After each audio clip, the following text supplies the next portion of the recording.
Is he your top lawyer as far as the accidents are concerned? Right. I thought so too. He's a very... We'll be looking at a video of this speech that Franklin Delano Roosevelt delivered here at Chautauqua 70 years ago. And so I don't forget, right off the bat, I would like to thank Greg Peterson and the Robert Jackson Center in Jamestown for making this video available to us. I knew I had to do that because Greg is sitting right there in the audience. And while I remember to do it on the second time I gave this, I have to admit I forgot the first time. So, and if you haven't been to the Robert Jackson Center, I do strongly recommend that you find the opportunity. The programming that's been provided for this area from that center has been absolutely stupendous. Some of it has been done here at Lene Hall, and the others parts have been done in Jamestown in the facility that they are creating there.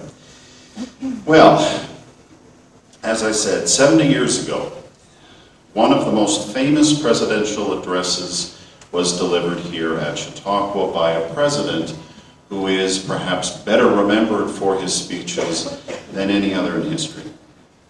Franklin Delano Roosevelt was the third president to come to Chautauqua while in office, and the last president to speak here while in office. Perhaps we should just go over this a little.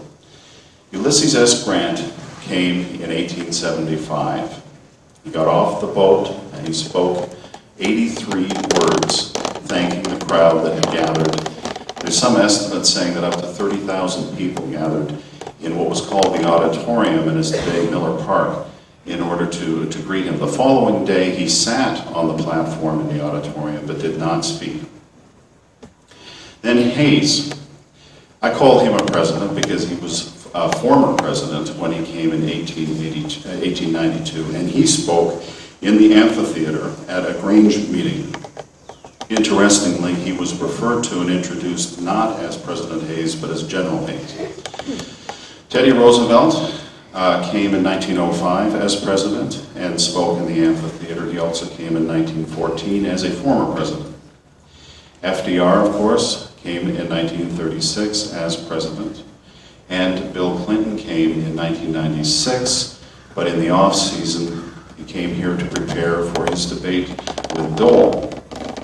Now, there were other presidents-to-be, who came before they were elected president. Garfield came during his presidential election campaign in 1880. He didn't speak in the amphitheater, but he did speak from the music stand that was located next to the pier. McKinley came in 1895 and spoke in the amphitheater and was also here on social visits. Both Hayes and McKinley were close friends of Lewis Miller. He was here certainly in 1892 and possibly on other occasions that we have not discovered or were not really recorded. Taft came in 1904 and Ford in 1965. And as for the presidents who came while in office, they also came several times before being elected, at least with Teddy Roosevelt and FDR and Clinton. But never was there a more dramatic visit made by a president than that of Roosevelt. To understand the speech he delivered, I believe we need to go back to 1936. In response to a treaty between France and the Soviet Union, Germany militarized the Rhineland in March. This not only threatened the security of Europe, but showed a new approach and attitude. All hope for a return to the spirit of Locarno seemed to dissipate, and a new style of aggressive unilateral action took its place. A few weeks later, the Japanese military quietly replaced the government in Tokyo with members of the War Party, who were determined to pursue a reckless policy of aggression in Asia, even at the risk of war with major powers, including the United States. Italy completed its invasion of Abyssinia, and only a few days before the Chautauqua season began, Haile Selassie made a futile plea to the League of Nations to enforce sanctions on Italy. International cooperation had all but collapsed. The Rome Naval Disarmament Conference had failed. The Geneva Conference on World Disarmament had failed. The League intervention in Manchuria and Abyssinia had failed. Disarmament, arbitration, and collective security, the three drummers of the League of Nations, all had failed, and indeed the League itself by this point had failed. And in 1936, the United States was spending almost twice as much on armaments as it had in 1935. To make matters worse, the Depression continued to spread through Europe, and many in both the Old World and the New were questioning whether capitalism and even democracy were viable systems in the 20th century. Here in the United States, Roosevelt began to plan his re-election campaign. Despite his programs, the economy had not recovered. He had recently lost his fight with the Supreme Court over domestic reform. He had lost his fight with Congress over the neutrality legislation in 1934 and 1935.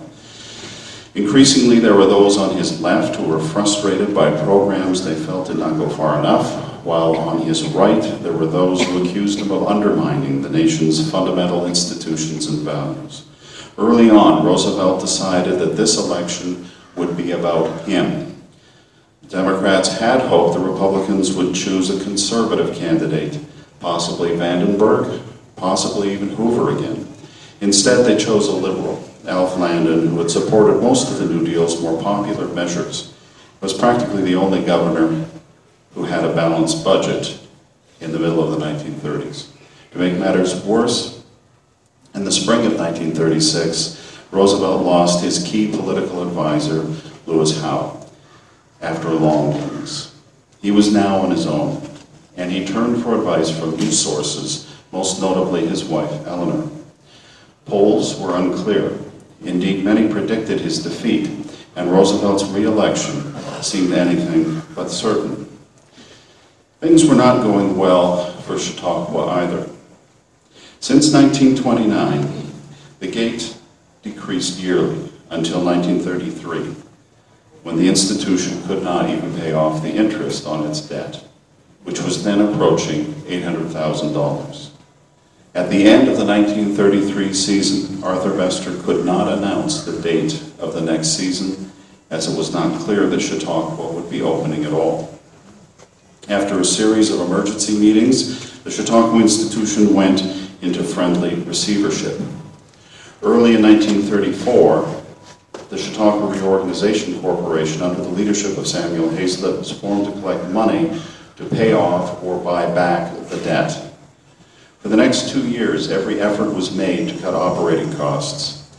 The season was cut to 8 weeks. The gate fees were reduced to $12 for the season, $4 a week, 75 cents a day. Staff was reduced 25%. Pay cuts were levied across the board. Leaseholders were asked to buy their leases at a percentage of assessed value. This was not generally viewed as a shrewd real estate venture, but rather as an act of charity. By 1936, Chautauquans had managed to buy back all but $150,000 of its debt. But $150,000, which would be about $2 million in today's funds, was not an amount that could be easily raised in 1936. The Depression had not only reduced fortunes, it had made it exceptionally difficult to liquidate assets, and this made cash sparse. Moreover, Chautauquans had been asked and asked and asked again, and the well was finally running dry. So the institution was desperate to bring new people to the grounds and to convince those with money still to give that Chautauqua was indeed worth saving.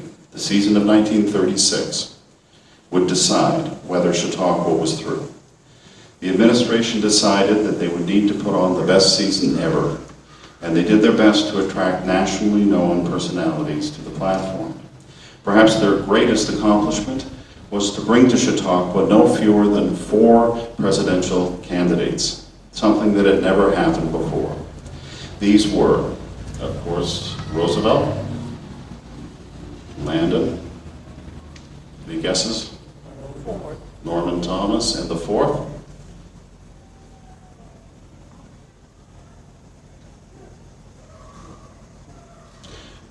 D. Lee Colvin, who was the Prohibition Party candidate. Not all candidates, though, came to Chautauqua. And we have no records to confirm this, but I suspect they were never invited. These were William Lemke of the Union Party. The National Union Party for Social Justice was formed by Father Coughlin and others in reaction to their perception of Roosevelt's mishandling of the New Deal. Its candidate was to be Huey Long, governor of Louisiana, but after his assassination the year before, the party chose William Lemke. The other was Earl Browder, a true Moscow-following communist and Stalinist who was head of the American Communist Party. As one would expect, the election received much attention that summer. In week one, Arthur Bester Jr., that is the son of Arthur Bester, the president, spoke on recent trends in American politics. His main point was that it was all right to vote for FDR if you wish to.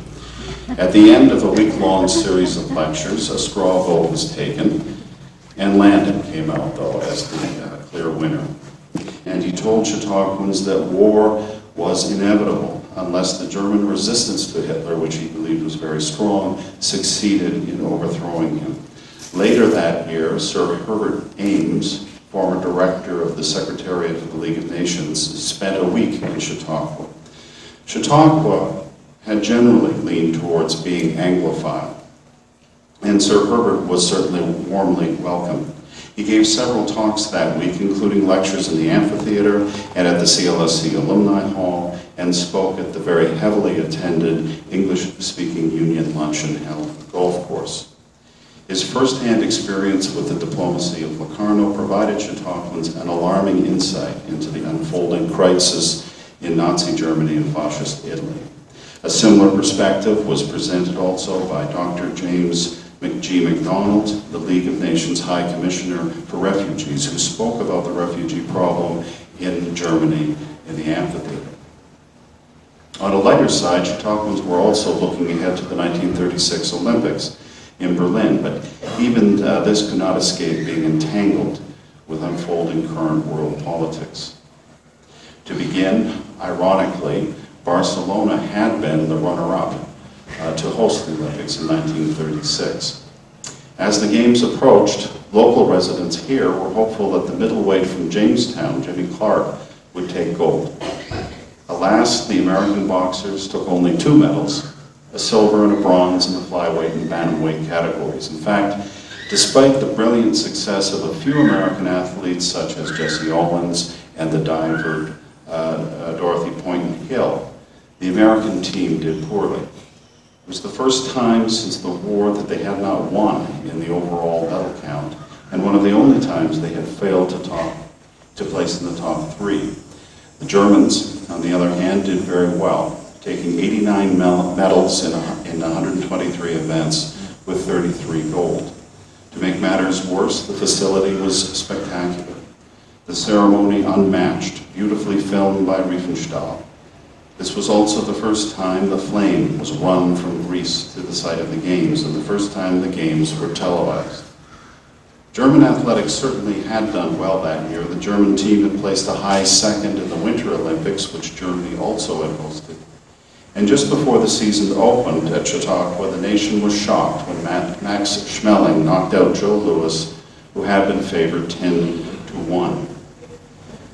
But it was also in week 4 that the growing violence in Spain erupted into all-out civil war. And as European powers began to take sides, many feared this would be the spark to ignite a general European war.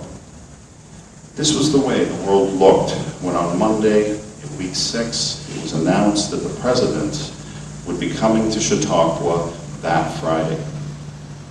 Eleanor Roosevelt had been expected, but with no warning this was changed to having Franklin come instead. So what persuaded Roosevelt to come to Chautauqua? After all, Chautauquans might not welcome him. He was running against one of their own sons, Alf Landon. Chautauqua was predominantly Republican, and Lord only knew he was not held in high regard by the Prohibitionists. Now the story is that Eleanor made Franklin come. And this is possible, but I believe there was more than just her urging. In fact, I suspect there were many people urging him to come. Arthur Bester knew him in the war, knew him as governor, and was a supporter of the New Deal. His assistant attorney general, his assistant attorney general, Robert Jackson from Jamestown, must have been urging him to attend as well. And there was Mrs. Pennybacker, the president of the Women's Club, who was not only a close friend of Eleanor, but also was a political analyst working for Roosevelt's re-election. Surely her assessment of the situation here would have been critical for his decision. But perhaps as important a reason as any was that the amphitheater provided an excellent facility for Roosevelt to speak, fully equipped for live radio broadcasts. From this platform, Roosevelt knew he could reach millions. Security was tight. Soldiers arrived and cut the grass between Chautauqua and Mayville so that a sniper would have trouble hiding. Arrangements were made to post guards along the road while the car passed. And for hours in advance, soldiers were stationed at all bridges and culverts to prevent the planting of a bomb. Plainclothes policemen and Secret Service descended on the grounds, some quietly arriving a day or two before the visit.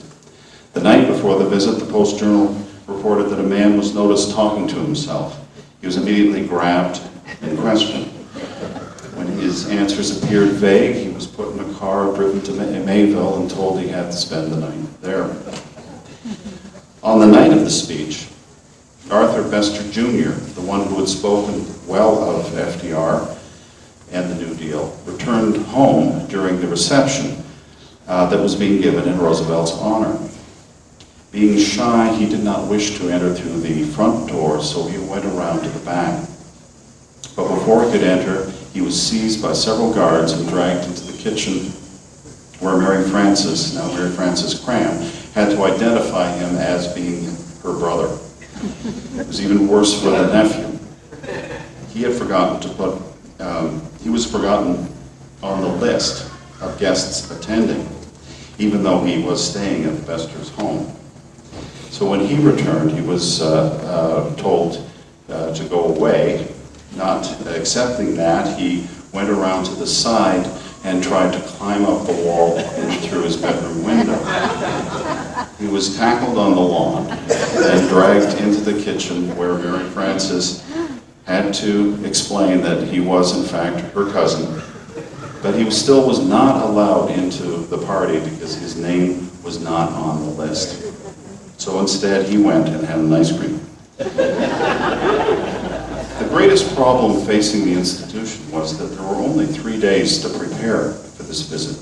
Platforms needed to be erected for the film you're about to see, fences put up, traffic and crowd control put in place, additional telephone wires installed, and so forth. The opera for that night was rescheduled. The institution warned people to lock their doors. The institution said, "We shall be forced to deal with all types and kinds of people that day," presumably referring to the Democrats who might be coming to town. The amphitheater was roped off until 7 p.m. When the rope came down, the people flooded into the seats, not using the aisles, but flowing like a wave of rushing water over the backs of the benches towards the stage. It was estimated that by some that 12,000 people came that night to hear Roosevelt. On the night of August 14th, at 6 p.m., Roosevelt arrived at Mayville, made a small speech, and drove to Chautauqua. He went down Ames, north on Pratt, and down route to the lake, through Miller Park, while the Miller Bell Tower was playing, and over to the back of the amphitheater. On the stage waiting for him were the choir, the Bird Tree and Garden Club, the Women's Club, the members of the opera and the theater, and a host of plainclothes security guards. Before I run the film, there are a few points I should mention. Unfortunately, in this version, we don't see the very beginning. In the full version that Greg has, you catch a split-second glimpse of Roosevelt walking on canes as he's approaching the lectern. However, you will also notice that there is an empty chair next to Bester. This was for Governor Lehman, who arrived late. In fact, the applause at one point in this speech seems to have briefly confused Roosevelt a little. It's a second surge of applause that comes along, and it's quite clearly it wasn't clear why people suddenly had decided to give a second round of approval for what he had just said. The sound and the video, I'm afraid, are not of good quality, but it is the best that the record can offer. Otherwise, this is Roosevelt at his best.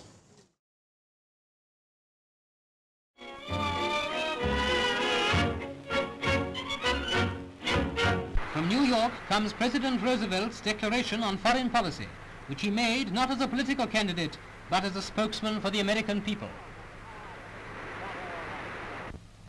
I've always thought that peace, like charity, begins at home.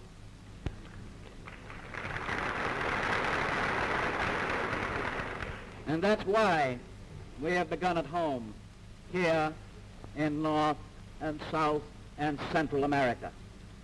But peace in the Western world is not all we seek. I have seen war. I have seen war on land and sea. I have seen blood running from the wounded. I have seen children starving. I have seen the agony of mothers and wives. I hate war.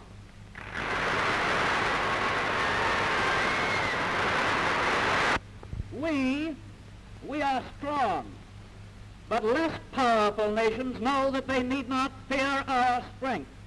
We seek no conquest, we stand for peace.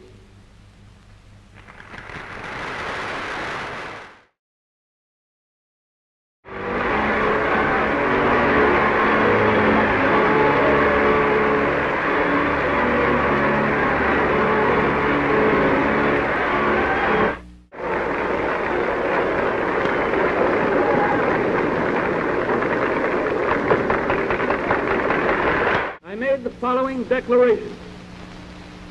In the field of world policy, I would dedicate this nation to the policy of the good neighbor, the neighbor who resolutely respects himself and, because he does so, respects the rights of others, the neighbor who respects his obligations and respects the sanctity of agreement in and with a world of neighbors.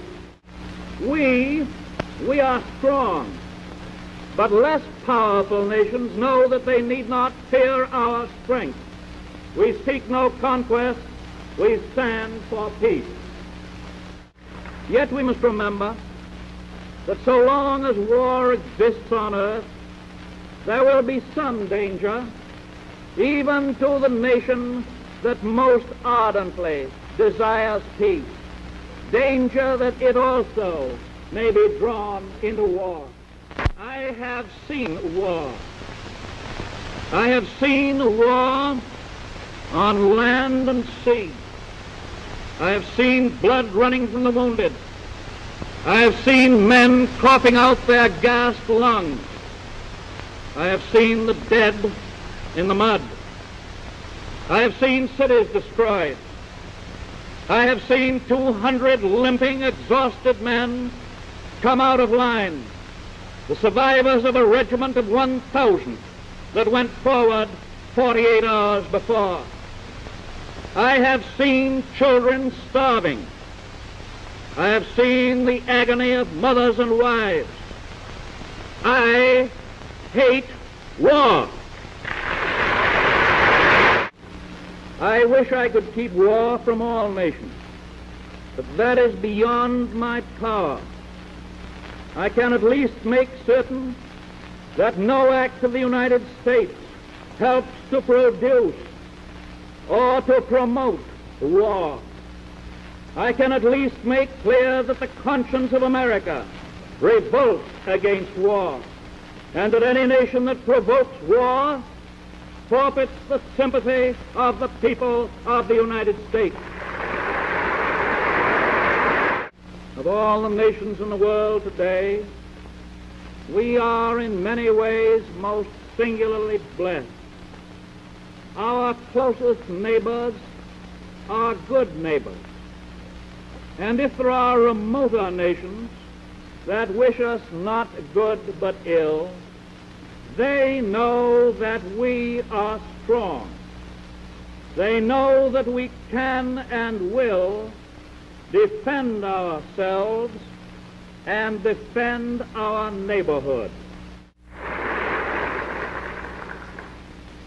They know that we seek to dominate no other nation, that we ask no territorial expansion, that we oppose imperialism, and that we desire reduction in world armament. We believe in democracy. We believe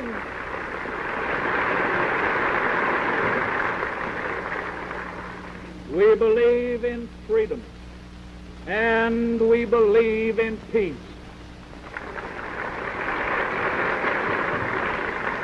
So we offer to every nation of the world the hand clasp of the good neighbor.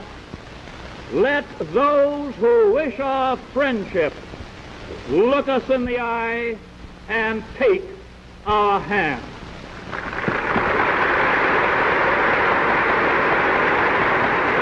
I led the audience in singing 3 verses of America, accompanied by a vocal on the Massey organ. The speech was heard by millions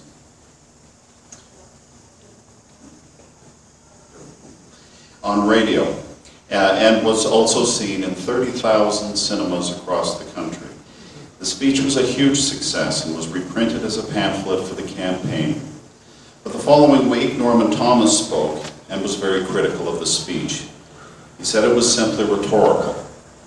And indeed, Thomas is correct, but to dismiss the speech for this reason would be a mistake, at least I think from the point of view of history, since rhetoric was much of what Roosevelt was about. When others were overwhelmed by circumstances, Roosevelt could still comfort, inspire, and lead the nation, and he did this with his words. In his speech, Roosevelt was determined to disarm the isolationists and pacifists who were critical of his foreign policy. To do this, he had to first convince the American public that he personally abhorred war. He had to convince them that he was aware of the arguments being raised, for example, by the revisionist historians of the days that they referred to, the process by which America backed into the war, or his hatred for war profiteering, or even going as far as blaming the Dust Bowl somehow on war production from the First World War. The purpose of this was to have the American public trust him as someone who hated war. Only then could he prepare the country for a war he believed was probably inevitable. Was he not telling the truth? I would not use those words. But even if he were not telling the truth, personally, I'm glad that he didn't. I think the real question is not why do politicians not tell the truth, but why is it so often necessary for them not to tell the truth in order to pursue the right policy. At any rate, in week 8, Alf Landon had his chance in the amphitheater. Alf Landon was a son of Chautauqua. He spent his boyhood summers growing up here. The Landon family had a cottage. Both parents were very involved at Chautauqua. His father had been president of the men's club. And his father also had made a point of bringing Alf to hear the political speakers that came to Chautauqua. And it was from this platform and others that the young Alf Landon formed his basic political orientation, namely that of a progressive Republican. And he would keep this orientation for the rest of his life, living to be 99 years old.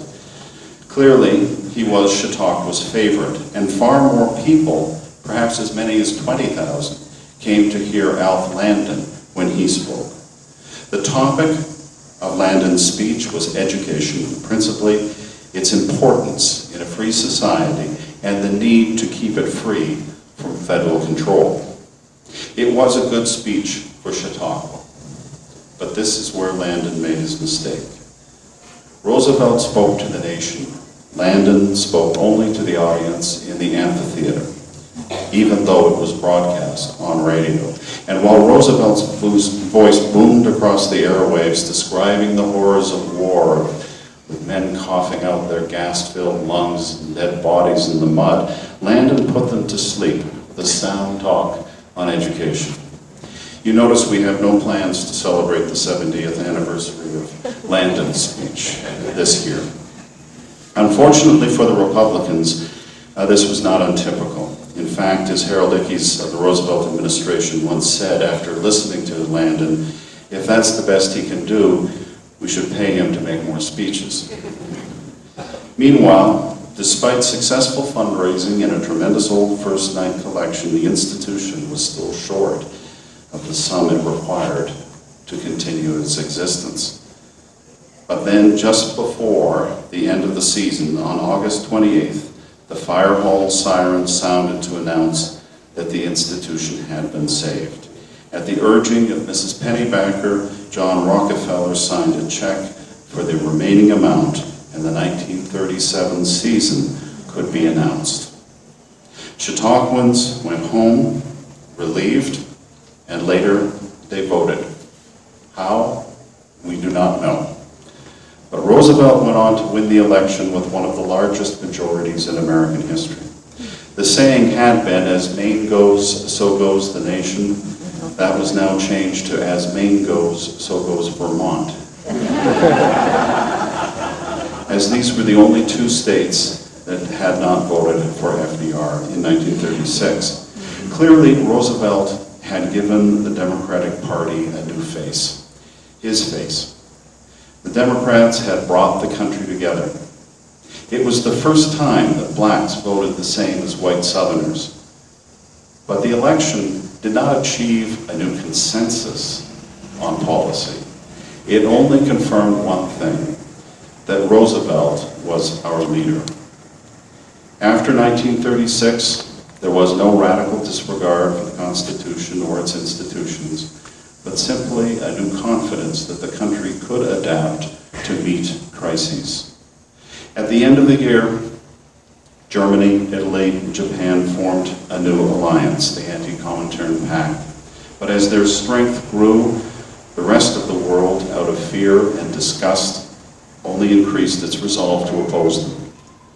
Like Chautauquans, the experience of the first half of the 1930s seemed to give Americans a resolve to face the problems of the future, no matter how difficult, knowing that they alone were responsible for defending the good that had already been achieved. And that, I believe, is the story of the summer of 1936. Thank you.